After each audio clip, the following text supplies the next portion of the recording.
Shakespeare, you've heard of him, Shakespeare, Heard of him. died, and for the next 150 years after Shakespeare died, nobody really cared about Shakespeare in the UK. They certainly didn't care about it over here because there basically was no over here. It was the 1600s and the early 1700s. And then around the middle of the 1700s, in the middle of the 18th century, in other words, an actor came along. I'm going to stand now. An actor came along named David Garrick.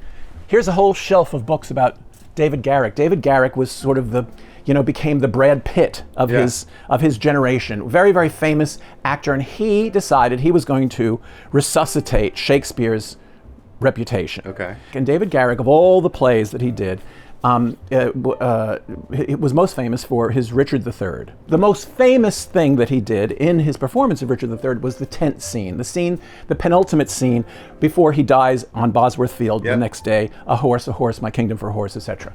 And people would come from all over to see David Garrick's Richard III. Yep. Hogarth, famous artist at the time, contemporaneous artist, made a drawing of his signature role. Here's Hogarth's drawing of David Garrick playing Richard III, the famous tent scene. Garrick saw this and said, there are all these people coming, and then they see the play, and then they leave. Yeah. Isn't there something that we can make, that they can take with them, that we can sell? Okay. And so we went to a very cheap pottery maker and said, I want to use the Hogarth image and make something that people can buy. And they became so popular that then he started going to more expensive Wedgwood, and they started getting very, very expensive. And so what you have here is the world's first theater merch.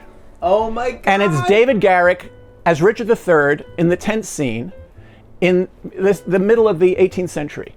And Roger and I used to go on eBay and collect these things. This may be, I don't know that anybody in the world has this many. But because we sort of got obsessed with the idea of collecting. Before baseball hats and brochures, this was the theater merch that David Garrick invented, and it's one of the reasons why the Royal Shakespeare Company exists and why we still talk about William Shakespeare.